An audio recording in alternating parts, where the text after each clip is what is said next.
Empire.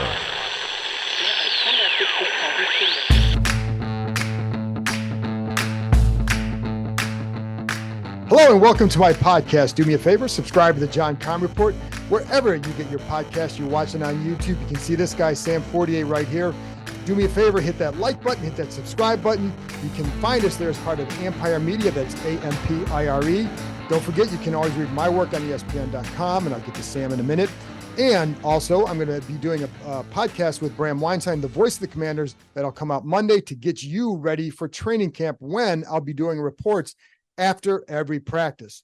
Sam, I know this is a highlight for you to be part of that introduction. I know that's your favorite part. To be a part of the introduction of a new ownership group, or to be a part of the introduction or your podcast? For my podcast. I know that you enjoy that. Look, man, it's not every day that you get to watch a great do it who not only was there when Josh Harris was introduced, but also, when George Preston Marshall founded this team and brought it down from Boston. So for you to see the arc of this franchise is pretty remarkable. And see, Sam is making a joke about my age, but if you look at this screen, and I'm going to implore you to come watch this on YouTube, because you can see there's not a lot of difference when you look at our ages. I think you all agree with me on that one. So anyway, Sam, thanks for joining me. It is about the new ownership group. And by the way, the leather helmets back in the day, they really hurt your head and it was hard. It is funny. I think that listeners might know this better than I, but I think that I make at least one age-related joke every time I come on. And so I think at this point, it's a hallmark of every appearance. It is. I don't want to let people down. No, well, we're there's plenty of time to do that. So anyways, thanks, Dad. Yeah, there you go. Anyway, it is you don't care about that. You care about the ownership, because we're talking a couple hours after Josh Harris addressed the media, addressed the fans. And I'll be honest, Sam, it's been a long time since I've seen anything like this, especially the scene out at the Legends Plaza where he's high-fiving fans and Magic Johnson is firing up fans with his speech and getting fans to chant, "Thank you, Josh." This day is unlike any I've seen. I know you haven't been on the beat quite as long as I have been, but how do you sum up this day? Yeah, I think the enthusiasm of the fans has to be number one, because, while I haven't been on the beat as long as you, certainly a lot of my time here has been spent in the parking lot, talking to fans, on social media, talking to fans, why were you disaffected? Why did you leave? What would make you come back? Things like that. And just a lot of times you hear frustration, you hear a lack of hope. And actually, like yesterday, I was talking to a guy named Sean out at Old Ox Brewery, and he was saying that, like, there is a part of him that is overjoyed, but that Snyder's gone. Don't get it twisted. But there is a bittersweet element to it. And he said, looking back, over the last 20 years, realizing with the new Harris ownership group coming in, it's like I was always cheering for a team that never had a chance of going anywhere. Oh, yeah. And so I think there's that mixed emotion for sure. But to come out, at FedEx today, like, there was a point where I was watching Joe Gibbs address the crowd and seeing the love that everyone has for Joe Gibbs is obviously very powerful. And then you swing your head a little bit and you see the new owner signing hats and t-shirts. Yes. And I was just like, the vibes were so good, man. It was, I have not seen anything like it out here for sure. No. And I think just for me, I've been coming to the stadium for a while since it opened, and I can't say I haven't seen the joy before, because when Robert Griffin III came here in 2012, you saw that level of optimism, the hope by the fans for him, not for the owner.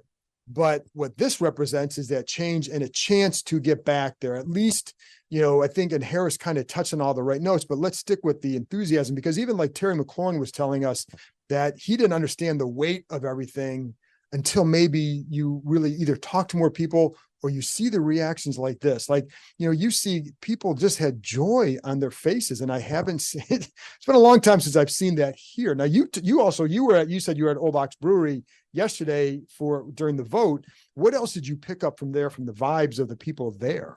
I mean, everyone had on, as many anti-Snyder t-shirts as you could have, buy Dan, Burgundy and sold, worst owner ever, a bunch of things that I cannot say on this podcast, probably, unless you want to get the little explicit label. But I think that, for me, like, it can be summed up in two things. The number one chant that people were saying at the bullpen, at Old Ox Brewery was F Dan Snyder. That was the thing. And today, at the end of Josh Harris's speech to the fans, it was thank you, Josh. Right. And I think those two things really encapsulated the day for me.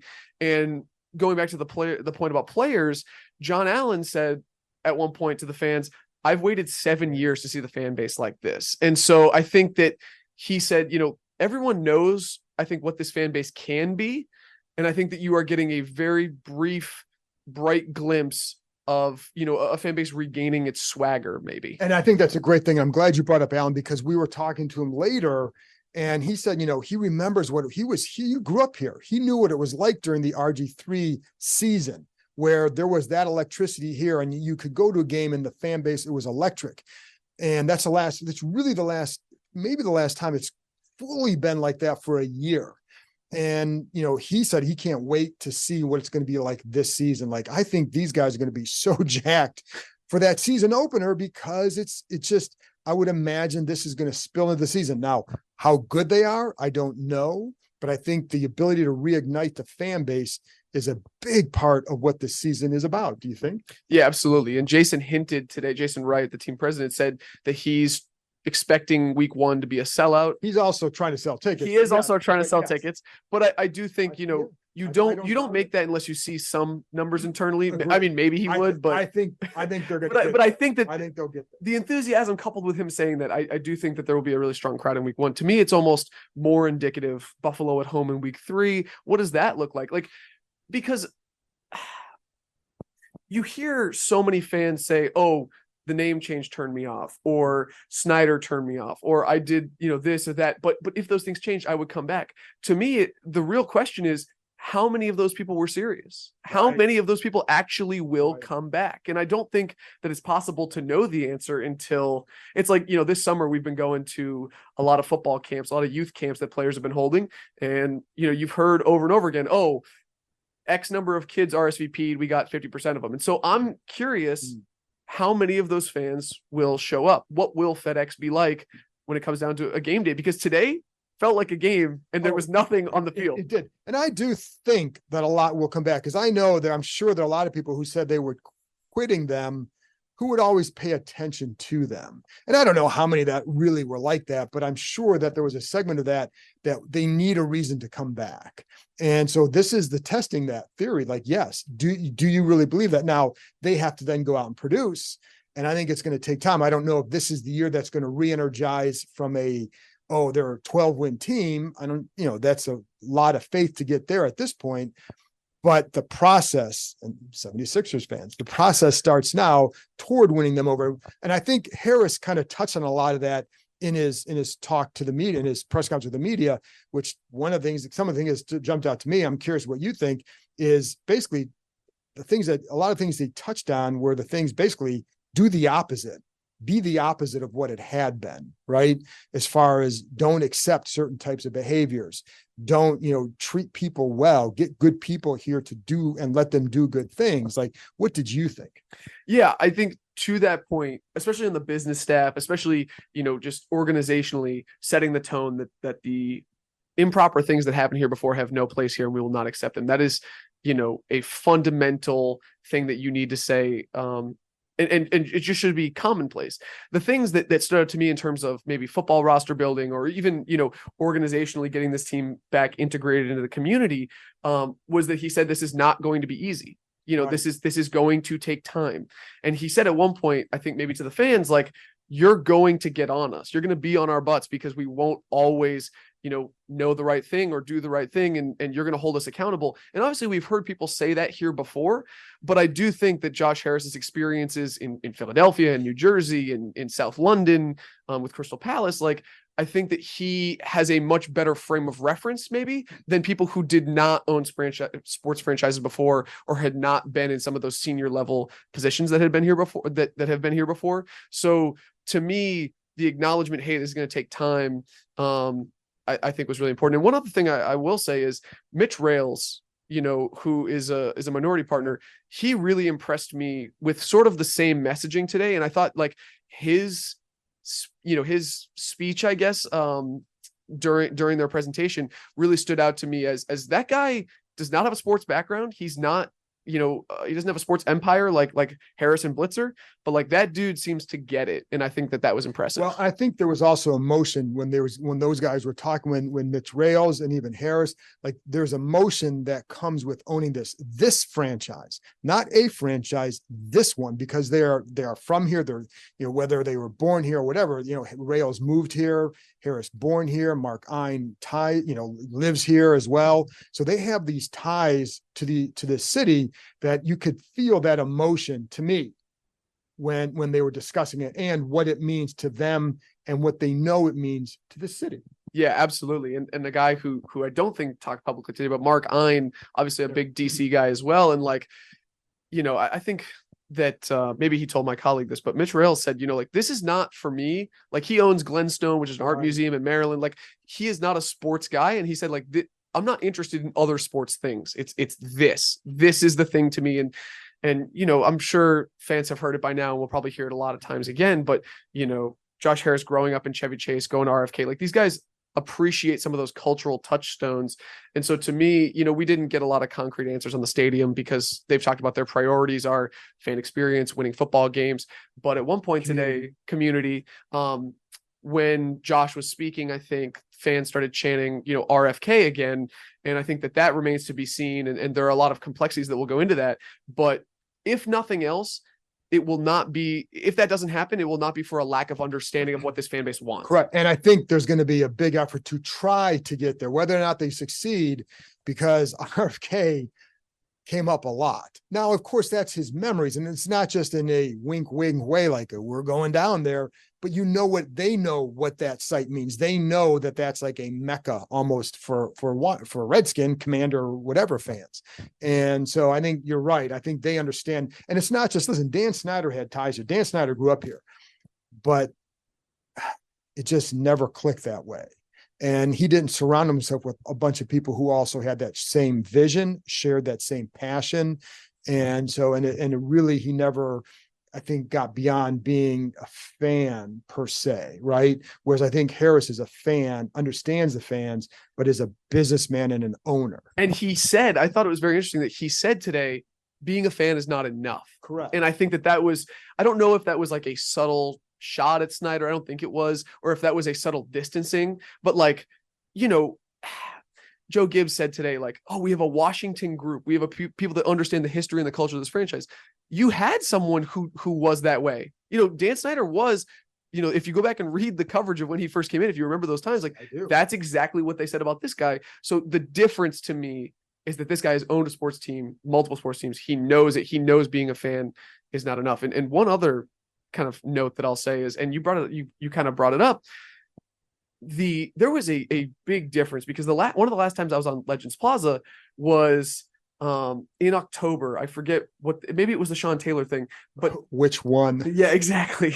but it was when Tanya Snyder used the team name Redskins, and that was a thing that the league had told them, hey, you're not supposed to do this. This is a thing that they were not supposed to do, and they kind of stayed away from it. Washington Legends is the alumni, and Josh Harris, maybe just because he was talking about his team, his memories, but he could use the old team name very freely today, and I think that a lot of people were, and I'm not here to pass judgment on that either way, but like it was notable to me just in how that the name Redskins has not been used a lot by team officials in the last 3 years, and it was a lot today, and I wonder if that continues.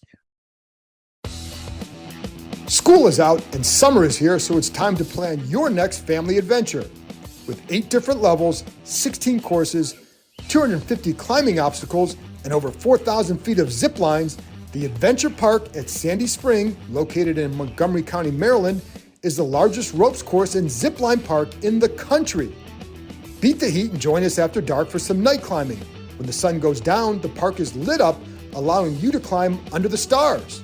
Check out their glow-in-the-park events for extra glow lights and music throughout the forest. Want to keep your feet on the ground? Grab a bite to eat from the food truck and give axe throwing a try. Perfect for first-timers or experts, their projector systems allow you to throw at traditional targets, play tic-tac-toe, Connect Four, or even hunt zombies. Listeners of this show can get $5 off any ticket by entering the code KEIM23DC at checkout. That's promo code KEIM23DC, KEIM23DC. Now open 7 days a week, this is the perfect time of year to get outside and join the adventure at theadventurepark.com. Speaking of the name, and it was asked, I asked him at Paris. What a nice transition for you. But speaking of that, though, like, he was asked about it. I know there's a lot of interest out there. He harped a couple times on these are our priorities, and it was always fan engagement, or community engagement, fan experience, and on-field football, right? So, but did not dismiss or discount that down the road, possibly. Is that how you took it? Yeah, it's funny. I saw on Twitter this morning that people were saying it's likely or that they will do this. And I think that that's probably too strong at this juncture, just even for them. Like, to me, it seems like they have all these other priorities. They're going to get through those. And then they're going to say, hey, is this something that we want to do? Because it would be expensive. They would have to give a waiver from the NFL if they were going to do it in that 5-year window. But I think that if they ultimately decide, hey, this is one of our top priorities, they could go out and they could do it. Although I will say it's very easy to call for the name to be changed. But let's say this team, decides, okay, we are going to do Red Wolves, or we're going to go back to Washington Football Team. Like would those things make the fan base happier than Commanders? And I'm not saying yes or no, but I think it's a legitimate question. If you call for the team name to be changed, are you going to like what's coming next? Well, and that's always a question. I think, I'm sure for a lot of people, it's just distancing himself from Snyder, et cetera. And I think for the name, my thing has always been, and what I've always been told, is it's not their top priority. Doesn't mean it wouldn't be down the road that it becomes one, just not a top priority. So the top in the stadium is going to fall into that category as well. That's for another day. But the other thing I do want to talk about too, is because we got to talk about this guy, is Magic. And I don't just say Magic Johnson, is Magic, man. That dude was incredible. And that's why, like, this is part of a day I can't stress enough that I just haven't seen felt anything like this in such a long time here with this fan base. But Magic, man. The dude is electric. Like, after Josh Harris spoke, the crowd out on Legends Plaza started chanting Magic, Magic, Magic. And Jason Wright was holding the mic, and I don't know if he was supposed to go to someone else, but you could see like a little bit of, he was asking some others, and they all like, right. And then everyone just knew, like, Magic's the guy. And the way that Magic commanded the microphone, and he gave, a fiery speech, we're bringing winning back to DC. And he said, we appreciate you guys coming out here. You are the signal that things can be different here. And I thought, he had a really powerful moment, during the press conference about, hey, like, I'm a black man entering ownership in the NFL, which has not, traditionally been hospitable to people who look like me. And for me to this was a really crowning achievement for his business career. And I think that he spoke with some emotion that we're talking about that resonated and really sort of showed you the significance of it for him. And man, my understanding is that he spoke at an employee town hall this morning. And at the town hall, he said, in high school, I won championships. In college, I won championships. In the NBA, I have 5 title rings. I don't do these things for ego. He's been part of a Dodgers group that exactly. All the investments he makes, he wins. And so he said, this is about winning. And I think that on a day like today, not just that these people aren't Snyder, but to come in and be as strong as they were on, this is about winning. This is about doing things the right way. Who knows how this will play out in practice, but I think they nailed the press conference. Oh, they absolutely. And I think the other thing with Magic too, that he said too, when he talked to Josh for the first time, his comment was about this. He's like, do you want to win? Now, of course, Josh is not going to say, well, I just would like to make it. But I think a guy like Magic can determine the BS, right? And so he's like, yes, of course I want to. Well, then I want to invest in you, because that's all I do. And his track record suggests that's all he's done. So, but I think that's quite a stamp that he can give to this ownership group. But he really did kind of bring that emotion, and it was just part of the day. And I think people are going to eat that up, and they should, because it's Magic. But anything else from this day, anything else that was said stand out to you? The interesting thing to me is that when you win the press conference, it obviously wins you a good amount of goodwill. And but I do think the clock starts now. Josh Harris is in charge. How long until people want to see results? Because I don't think he's going to strip it to studs like he did September 9th. Right. But like this year, I think everybody understands is an evaluation year. Like it's not his people. He hasn't built the front office that's building the team. Whatever happens at the end of this year, I think it's hard to imagine things staying the same. I think that he would want to bring in his own people, but no matter what happens, when we get to the end of this year, what is the timeline like? What is the leash that the fans are willing to give him? How long does the honeymoon last? I think it'll last a pretty long time. Yeah. But let's say, how long does he have to deliver good news on a stadium, a site, or renderings? How quickly does he need to have a GM in place or some other personnel moves if he makes them? And then if they do that, I know it depends on this year, how they do, but if Sam Howell isn't the guy, are you going out? Are you doing a veteran trade like they tried to, with Carson Wentz? Obviously, you'd hope for different results, or are you drafting a project? I mean, I think that those approaches to me and how the fan base receives them will be really interesting because that's when the rubber meets the road, not today. Right. And I think most fans will realize if depending on how this team does this year, what the road might look like and how long it might take. And as long as you see improvement, and as long as you're not seeing embarrassments off the field, I think they'll stick around for a little bit while. Sam, tell them where they can find you. At Twitter, Sam, 4 TR, SAM, 4 TR, or on the WashingtonPost.com. Okay, folks, I told Sam's mom I would get him to bed pretty soon. So I just going to have to cut this short right now. Thanks to Sam for joining me. Thank you as always for listening. Again, I'll be back on Monday morning or Sunday night, I can't remember which, with Bram Weinstein, the voice of the Commanders, talking about the on-field product leading into training camp. Talk to you next time.